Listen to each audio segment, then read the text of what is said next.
Salut à tous. Donc là j'ai un projet qui attend depuis quelques temps. C'est un Merlin bien défoncé que j'ai eu pour vraiment pas cher en brocante. Mais bon, moi je vais le refaire. Donc pas avec un manche que j'aurais fabriqué, mais avec un manche comme ça. Qui sera adapté parce que bon, les œillets c'est pas les mêmes. Enfin forcément c'est pas un Merlin récent. Puis le truc, tu vois toutes les ébavures là, il faudra les redisquer, les bords. Les remeler bien, remeler le bout. Tu vois, enfin ça a dû servir à casser de la pierre quoi. Mais bon, c'est les anciens, c'est les meilleurs ça. Parce que l'acier était bon à l'époque. Je sais pas si je vais retrouver une marque ou quoi. En tout cas, au fur et à mesure, je vais le tremper dans l'eau pour pas changer la dureté de l'acier. Parce que j'ai pas de forge pour le réchauffer puis le retremper. Donc bon, je vais peut-être faire ça hors caméra. Enfin, au moins le démancher. Et puis après, retravailler l'acier sur les bords, parce que bon, pour voir des étincelles, je vois pas trop l'intérêt. Mais je vais vous filmer au fur et à mesure sur les différentes étapes. Donc déjà avec un disque à couper, tu vois, j'ai enlevé tous les rebords là qui ont été formés à force de taper sur le métal. Donc après je vais remeler ça propre. Là en fait j'utilise un disque à couper. Après je vais utiliser un disque laminé pour bien nettoyer les angles, toute la rouille, et commencer à refaire l'affûtage. Et c'est vraiment ce coin là en fait qui est trempé et qu'il faut justement tremper dans l'eau pour éviter qu'il chauffe de trop. Ce coin là c'est moins grave. Bon, alors là, donc l'arrière est fait. Tu vois, je garde quand même l'aspect rouille et tout ça. Une fois que ça sera affûté, je vais mettre un truc pour faire disparaître la rouille. Puis après ça sera sûrement peint. Donc j'ai enlevé le manche, tu vois, j'ai dû retaper bien les bords là. Ça fait propre, ça fait beau, j'aime bien. Bon, je vais peut-être le repeindre, mais bon. Après ça c'est le machin qui a traîné dans le jardin pendant 200 ans, tu vois. Mais il est beau, hein, l'acier il est bon. Il est bon l'acier. Donc ça j'ai commencé, mais je vais le faire à la meule. En respectant bien l'angle, tu vois. S'il faut vraiment que je la remange, hein, il n'y a plus du tout d'affûtage. C'est un plat qui est à la place. Puis après je vais voir pour le manche. Je vais voir si c'est un œillet droit ou s'il y a un taille-pelle dedans. Ça c'est un manche, tu vois. Donc je vais voir. Ça se trouve je vais garder le bas, tu vois, pour la poignée. Et puis me mettre là-dessus. C'est vrai que l'œillet est fin, donc bon, je verrai ça. Là je laisse un peu refroidir. Puis après je vais attaquer ça avec la meule agressive. En refroidissant souvent. Et puis après avec la meule plus fine. Derrière j'ai une meule super fine, mais ça ira pas pour ça. Le reste je le ferai à la lime et puis à la pierre, tu vois. Bon, après beaucoup de meulage et de disqueuse, on peut voir que c'est nettement mieux là. Donc après je vais faire lime et pierre. Mais peut-être... putain il est déjà bien affûté avec ça. Lime et pierre par la suite. Mais je pense qu'une fois qu'il sera emmanché, t'as carrément le fil du métal. Je vais voir pour le manche ce qui peut être fait. En fait le manche, il fait 2,7 par 3,9. Et mon œillet fait 2,4 par 3,9. C'est un œillet droit. Donc si je l'emmanche par le haut en retaillant, il y a des risques qu'il s'échappe. Alors que si je retaille tout le reste du manche pour que lui s'enfile, là il sera bloqué parce que le bois est plus épais. Donc je pense que c'est ce que je vais faire. Et puis après il faudra que je recoupe le manche à peu près à la taille. S'il est assez large celui-là, hein. Il part assez large. Donc il faut qu'il glisse du bas de cette tête là pour revenir s'emmancher vraiment dans le V. Avec le pied à coulisse, je me suis fait des repères tout le long, qui me fait raboter une fine lame de bois en fait, jusqu'à ce niveau là. Et ici après je raboterai le V pour essayer de relever la hauteur de manche finie quand même, pour vraiment avoir le plus de levier possible vu la taille du Merlin. Il est assez balèze. Donc j'ai les deux côtés à faire. Je vais voir mon robot Stanley si la panne est en bon état, ou sinon je vais utiliser la varlope pour faire ça. C'est un Stanley numéro 7, fabriqué en Angleterre, et j'avais refait la lame, donc c'est bien.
Bon, tu m'excuseras, j'ai un collègue qui m'a appelé par rapport à un message comme quoi mon patron fait encore de la grosse merde. Donc, toi ce petit Merlin là, je te le finis ce soir, je le ramène demain. Sors de ta connerie, sacré bon Dieu! Sinon, moi, je te dévisse la tête et je te chie dans le cou! C'est tout ce qu'il mérite, ces guignols. Bon, j'en étais à Ponciller-l'Oeillet. Donc là, c'est vraiment des guignols, les. Les malheureux, on peut pas travailler. On peut pas travailler. Ouais, liche-moi les couilles. Là, il va me le licher, le paquet de couilles, le chibroseur de mort. Bon, on en était aux étiquettes à la con, tiens. Ah, trépané de tes morts, tiens, on va voir ça.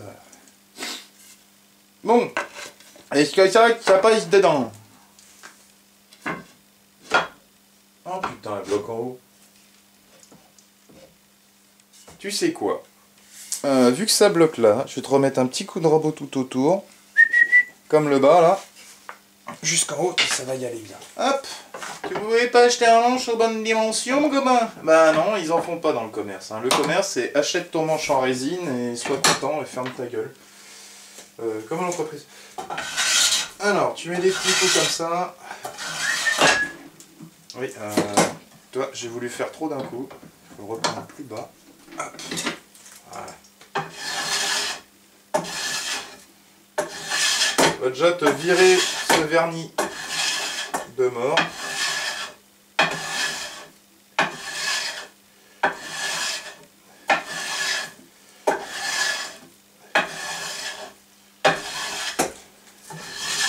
On va mettre un petit coup de papier de verre. Oui, faire gaffe à pas poncer l'étau au passage avec le rabot. Généralement, c'est l'étau qui gagne, pas le rabot. Donc ça, tout ça, c'est vernis-bois, vernis-bois.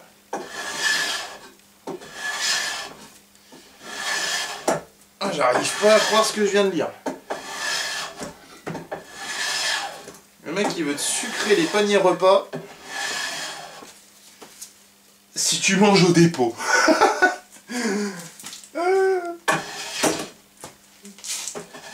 Oh, y a pas que ça. Guignol, guignol, guignol. Ah putain. J'ai changé de boîte pour me rapprocher de mon coin. Et je tombe sur les pires guignols de l'année. Enfin, même pas de l'année, là, ça fait 3 ans apparemment que... Et les mecs, ils vont couler. Si tu veux, toutes les erreurs qu'ils font, ils les reportent sur les gars. C'est bien. C'est bien, mon gars. Tu vas finir au prud'homme, tiens ma gueule.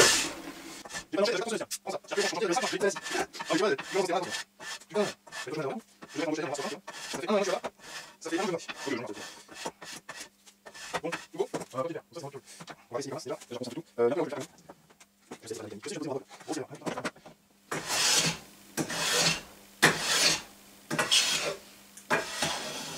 Tu vois où il commence à changer?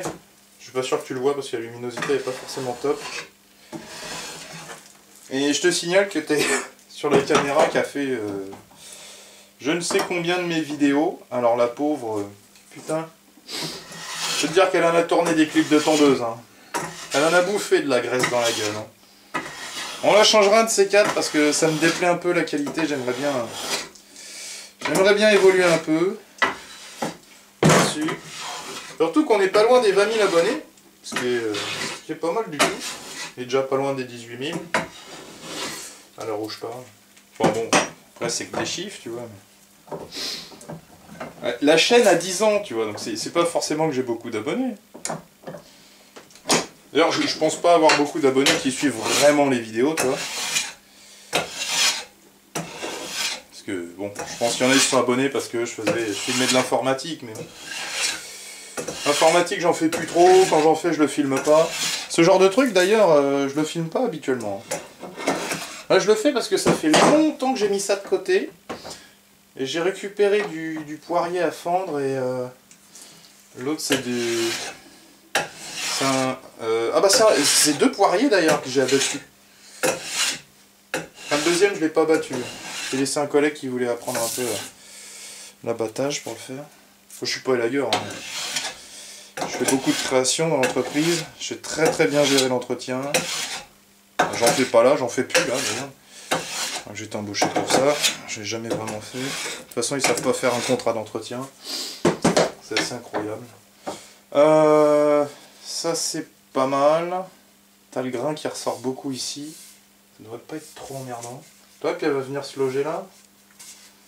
Ouais, c'est pas mal. Hein. Peut-être que je la réduirai à la varlope. Bon, ça, c'est le bas, ça, c'est le haut. Attention aux mains. Ah, putain, elle descend pas. Ah, ouais, génial. Toi, le rabot, ça fait des miracles. Bon, par contre, on va enquiller. Donc, toi, déjà, on a fait un peu de chemin, là. On a mi-chemin.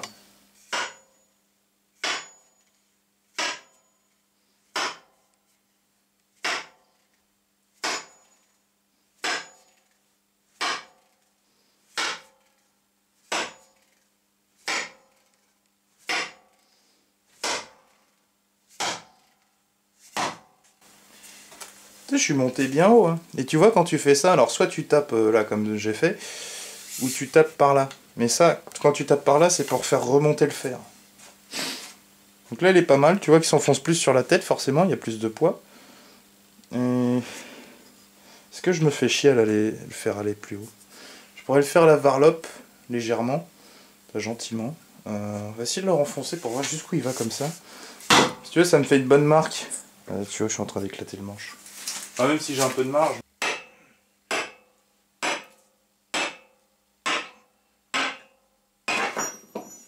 Hop. Voilà, dans notre petit étau. Alors tu vois déjà. Là c'est pas mal, ça l'a bien remonté là. Donc ça forcément c'est la tête, tu vois, c'est le côté tête qui a bien... Donc je vais gratouiller peut-être sur ça, histoire de la remonter. En gardant un peu cet arrondi. Alors j'ai le choix. Je vais voir à la Peugeot. À la Peugeot, elle a pris des coups quand même à force.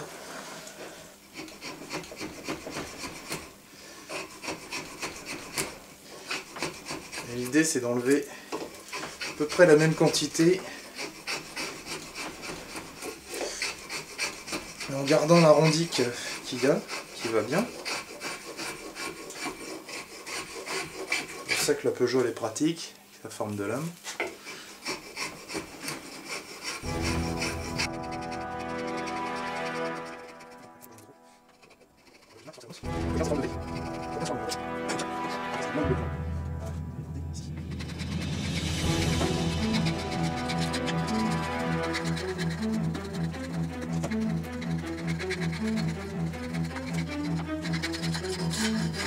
Surtout je gratte le vernis parce que sinon l'huile de lin elle va pas trop vouloir aller dedans.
L'huile de lait. On va l'aider à la mettre. Lâche la tête.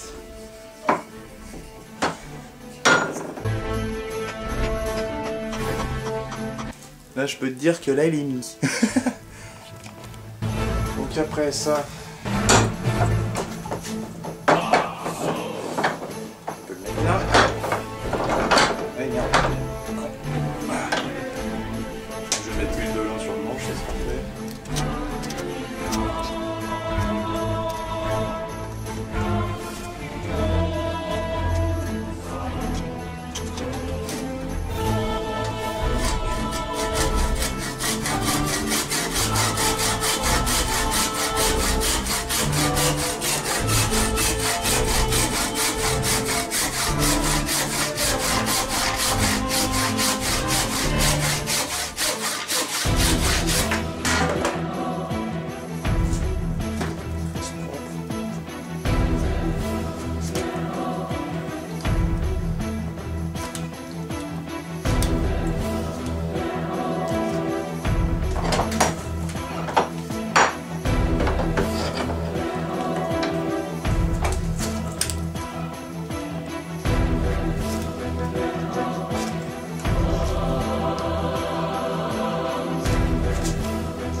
Voilà.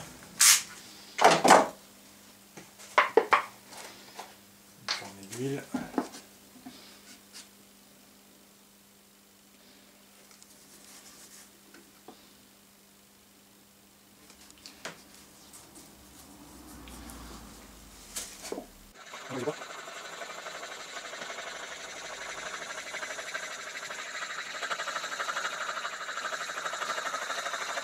Vas-y.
Et là, je peux te dire, mon gars, que t'as un truc qui est très dangereux.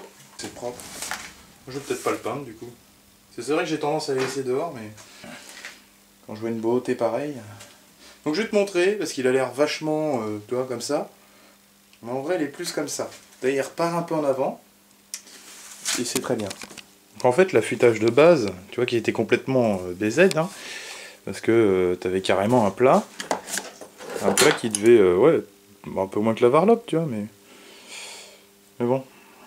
Du coup, quand tu regardes de près, je sais pas si je peux filmer ça de près. Voilà. Donc j'ai attaqué au tour à mêler. J'ai repris à la disqueuse. J'ai pas trop retapé les pointes, mais il y avait besoin quand même de remanger dedans.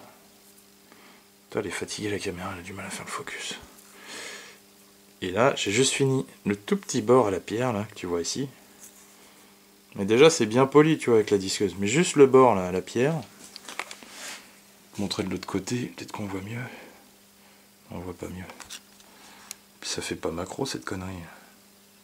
Ah si, tu vois, juste le tout petit bout du bord, j'ose même pas te montrer, sinon on va rien voir. Pour niquer le fil et faire vraiment une zone plate. On peut voir ici, ça va être de la saleté. Ah voilà, tu vois, sinon c'est nickel. L'arrondi est bien conservé, il est respecté. Et si ça veut bien focuser un jour, voilà, pas sur ma main, ça serait bien. Tu vois un peu le bordel. Donc en fait là, quand tu plantes ça dans ta bûche, direct, bon déjà ça l'entaille, puis ça l'écarte. Puis quand tu es assez enfoncé, bam, c'est le coin. Tu vois, et j'aime bien, enfin les anciens, toi tu as vraiment la partie haute. En fait, en gros, après ton premier chanfrein, tu vois, ça se repose un peu sur un plat. Alors que les nouveaux, c'est direct comme ça.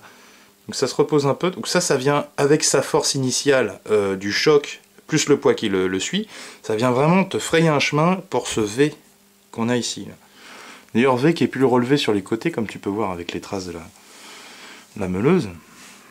Et donc de l'autre côté, c'est fait pour enfoncer les coins. Et attends, j'ai peur qu'il tombe, le truc. Faire ça, hop, au genou. Tu vois que c'est du bon acier parce que c'est pas du tout marqué par l'étau. Et du coup, l'autre côté, tu vois, je t'ai enlevé entièrement les champignons. Parce que j'appelle champignons, tu vois, c'est ce que le métal avait formé à force de taper dessus. Tu as ça aussi sur les ciseaux. C'est important de l'enlever parce que ça éclate. Alors déjà, ça fissure ta tête. Et ça éclate et tu peux te prendre un truc dans l'œil. Donc là, on est tranquille et rebiseauté parce que je pense que d'origine ça va être légèrement biseauté. Il faisait ces formes là pour pas que les coins fissurent. Donc ça renforce. Ah bon, j'ai retapé un peu là, mais c'est pas grave. Mais non, mais là il est très propre en peu de temps. Hein. Et du coup, en fait, t'as vraiment cette partie haute en V qui est vachement plus en V comme t'as vu comment je l'ai enfoncé. Donc ça, bon, avant que ça se barre. Puis maintenant que c'est huilé, ça prend bien. Donc, puis j'ai fait un peu moins haut que ça, tu vois, pour pas qu'il y ait du bois qui défonce en fait cette partie-là. Parce que si tu laisses trop, tu vois, ça peut casser tout le manche. Non, mais là c'est pas mal, c'est pas mal. Et bien centré, tu vois, grâce au rabot et puis au pied à coulisse pour bien marquer les côtés. Mais là, enfin, un merlin, c'est clair qu'il vaut mieux ça que ça tienne avec un coin. Parce que vu la force que tu exerces et le poids, bon là il est un peu sale, mais ça c'est pas grand chose, c'est mes mains. Mais de toute façon, avec le temps, ces manches-là deviennent super beaux avec l'huile de lin. Là, bah, bon, là c'est plus l'huile moteur que l'huile de lin. Et toi, ça c'est les manches à l'arrache que je fais dans des branches des fois. Mais celui-là, je l'ai refait il y a un moment et j'ai saqué comme un bourrin dessus, tu vois. Donc lui, il venait par le haut et puis j'ai mis un coin. Mais bon, ça n'a pas trop bougé. Pourtant, j'en ai fait. Hein. Je peux te dire que j'en fais de la méca avec ça. Hein. Mais bon, je m'étais pas emmerdé, tu vois, et bon, ça tient. C'est une 5 kg qui était à mon grand-père, j'ai refait le manche parce qu'il était pété. Mais bon, enfin, quand je peux, quand j'ai un peu le temps. Parce que là, à la maison, je fais des briquettes de parement derrière le poêle à bois, donc tu verras ça une fois que ça sera fini. Parce que bon, je fais ça en semaine. Et là, il me reste quoi, 4 à coller dans le fond d'une niche. Et puis après, tous les joints à faire, mais je les ferai samedi matin, les joints. Bon, pour ceux que ça intéresse, voilà le fameux mur de briquettes que je faisais.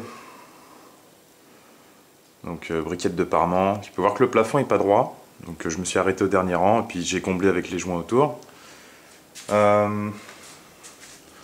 Donc bon, c'est la deuxième fois que je fais de la briquette. Donc cette fois-ci avec des joints blancs, pour que ça éclaire quand même. Tu peux voir qu'il y a encore de la laitance dessus. J'ai déjà fait un premier lavage à la laitance, mais je voulais remettre le poêle à bois parce qu'il commence à faire un peu frais. Faut que je renettoie le poêle et le conduit parce que laisse tomber, je coupais les briquettes dans la maison. Alors, je peux te dire que la poussière, voilà. Donc là, rien n'a été pensé à l'installation du poêle pour faire un pare-mort. Donc forcément, tu as des petites... Il y a eu des petits quiproquos à faire ça. Et tu vois, pour habiller un peu la trappe, j'ai pas coupé la dernière briquette. J'ai refait un joint derrière. Donc là, c'est la première chauffe qui se prend, le mur. Enfin, sachant qu'il tourne depuis ce matin et que j'ai terminé ça hier en fin d'après-midi. Donc ça a eu le temps de bien sécher. Comme je t'ai dit, j'ai fait un premier lavement à l'enlève-laitance, parce qu'il y en avait un peu. Tu vois, j'ai pas fait les joints de briques à la langue de chat. J'ai fait comme du carrelage. Mais avant, tu mouilles ta brique pour éviter qu'elle absorbe de trop. Donc là, c'est vraiment de la laitance superficielle. Il y avait vraiment des traces blanches hier. Il n'y a que les traces sur les quelques briques poreuses qu'il y a. Il y en a certaines. Donc ce que je ferai, bon, la prochaine fois que j'aurai besoin de le nettoyer, je vais le nettoyer à la brosse.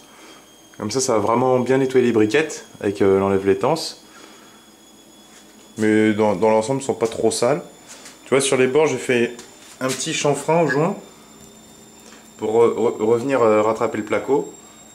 Donc sachant qu'il y a des briquettes, tu vois, que j'ai coupées après. Donc j'ai enlevé au niveau de la... Tout le placo, il avait été enduit et peint. Donc ça, c'est du pare-feu, du pare-flamme. Et par contre, derrière, vraiment les briquettes, tu as du pare-feu. C'est juste que là, il y avait un petit bout qui est passé.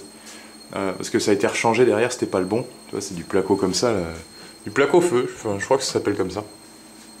Donc là-haut, j'aurais de l'enduit à faire, bien sûr les bords. De toute façon, j'avais fait peindre toute la maison. Comme ça, si j'ai des murs à refaire, tu vois, c'est déjà préparé. Donc là, j'aurais juste à reponcer, réenduire et puis refaire ma peinture sur ce coin-là. Pareil de l'autre côté, coin télé. Donc bon. La niche, ouais, donc c'était un peu chiant à faire. Donc tu verras que je l'ai pas faite complètement, mais ça se voit même pas en fait. Là, j'ai mis des tout petits bouts là. Ah ouais, là ça se voit. Mais bon, il faut aller derrière. Je me suis pas fait chier à faire des coupes pour là-dedans. Parce que de toute façon, ça se voit pas. Là, faut vraiment mettre le nez dedans. Mais sinon, ça se voit pas avec le conduit. Donc voilà. Bon, j'en suis plutôt content et ça va me permettre de garder un peu de chaleur. Et pas que le placo prenne feu. Hein. Donc bon, j'ai encore des trucs à nettoyer. Et là, actuellement, il est en route. Ça fait un moment qu'il sert quand même. Toi, ça va bien avec le Merlin parce que les bûches, elles terminaient dedans. Là, ça fume un peu. Je viens de te remettre de bûches de boulot. Donc, puis il est sur 0, surtout la pelle d'air. Je le fais chauffer tranquillement. Parce que sinon, putain, au début, je savais pas trop comment le régler. Même en étant à 0, j'avais mis tellement de bois dedans, je peux te dire que ça fusait. Je me demandais si le conduit prenait pas feu. Surtout qu'au début, t'as les odeurs qui se dégagent du conduit, quoi, la peinture qui cuit. Hein. Ça, c'est normal. Donc ça l'a fait lors des 4 premiers allumages. Donc c'est un poêle Godin. Voilà, c'était un modèle d'expo, donc ça a permis d'économiser un peu. Et voilà, le petit mur en briquette. Bon, j'en ai une qui avait cassé. J'ai remarqué ça qu'après avoir fait les joints. Mais bon, c'est pas très grave, tu vois. Donc c'est de la briquette bruyère, c'est pour rappeler l'extérieur. C'est pour ça que je voulais mettre des briquettes. Hein. Voilà, en tout cas, merci d'avoir regardé la vidéo sur le Merlin. Et puis, bah voilà, le petit muret de Berlin. Derrière le poêle à bois. J'espère que ça prenne bien. Ou vendredi, ça dépend. Mais voilà, enfin, un Merlin de restauré. Bon, je t'ai pas montré trop la partie métal, t'as vu avant-après. Mais bon, j'ai utilisé un disque à couper fin pour enlever les grosses ébavures qu'il y avait là. Une grosse tenaille pour virer les vis qui étaient là-dedans. Un disque à la mêlée. Donc ça marche très bien. Quand tu appuies fort dessus, bon, ça chauffe, mais ça t'enlève de l'acier quand même, et ça le polit super bien, comme tu peux voir. Là devant, ça fait un job nickel, mais ça t'appuies pas, c'était léger. Ça le polit nickel. Mais j'aime bien les vieux outils restaurés en fait, parce que t'as vraiment la partie vieil outil déjà, donc c'est un truc qui a de l'histoire. Puis à l'époque, il y avait tout qui était réfléchi, tu vois, comme je te dis, l'angle de la lame, tout ça, le fait que ça soit chanfreiné pour taper sur des coins. C'était vraiment bien pensé, bien fait. Celui-là, il a morflé, tu vois, mais j'en cherchais un depuis un moment, et puis quand j'ai vu celui-là, il y a plus d'un an, parce que ça fait plus d'un an qu'il traîne dehors. Ben voilà. Une petite mamie qui m'a acheté ça, donc ça devait Ça vient de papy ou du grand papy, tu vois. Ce manche-là, il est resté longtemps dehors.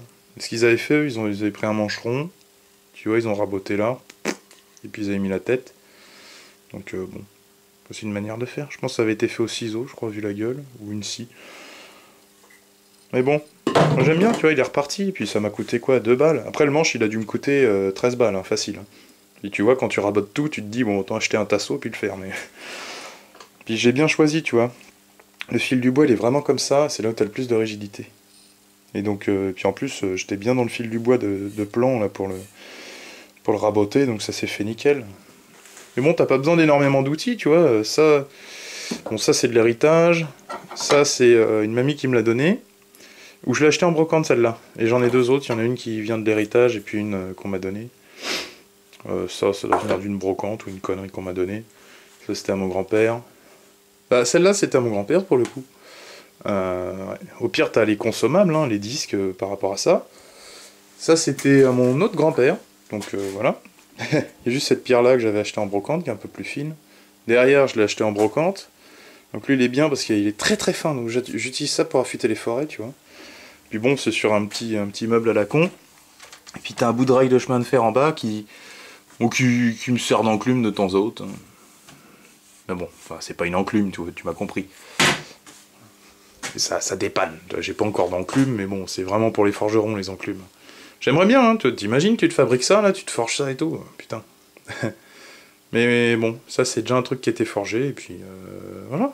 Au moins t'as un outil super quali. Tout ce qui peut casser, tu vois, c'est... Enfin, franchement, si tu casses la tête, c'est que t'y vas. Hein. C'est que tu fais vraiment des trucs de merde avec. À part le manche, voilà, qui a changé quand il est cassé. Ça te permet de travailler un peu le bois, de faire des copeaux, c'est bien. Bon, c'est un étau Peugeot, hein, mais c'est les nouveaux Peugeot, donc c'est de la grosse daube. Et j'ai vu que Peugeot, maintenant, ressortent des visseuses. Alors attention, je conseillerais pas d'acheter ça. Bon, j'ai pas ça en dehors, mais quand tu vois la qualité de merde de l'étau, c'est du truc sous-traité chinois. Ça n'a rien à voir avec ça. Parce que ça, c'était...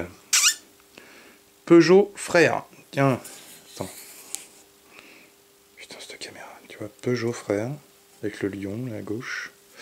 Donc, voilà. T'as les bons outils de l'époque. Les poignées, elles n'ont pas bougé. Je crois que c'est du pommier, les noyers. Les noyers. C'est du pommier, les poignées. Enfin bon, à l'époque, ils faisaient des bons trucs. Et...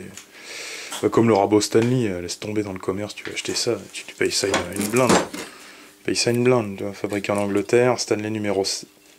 Ah non pourquoi sur la boîte c'était un Stanley numéro 7? Après c'est peut-être la lame numéro 7. Le châssis c'est un Bailey numéro 4. C'est peut-être le modèle de la Stanley, enfin. Je me souviens de la boîte Stanley numéro 7. En tout cas c'est un super truc ça. À part les lames qui sont un peu chiantes à affûter parce que j'ai pas les bonnes pierres comme tu vois. Donc ça bricole. Et voilà une petite restauration d'outils, j'aime bien sortir ça de temps à autre. Si ça peut aider des gens à retaper des outils, voilà. En tout cas, merci de m'avoir regardé, puis je vous retrouverai sûrement pour de la mécanique. J'ai mis un petit renfort en métal, pour protéger le manche des chocs si je rate la cible.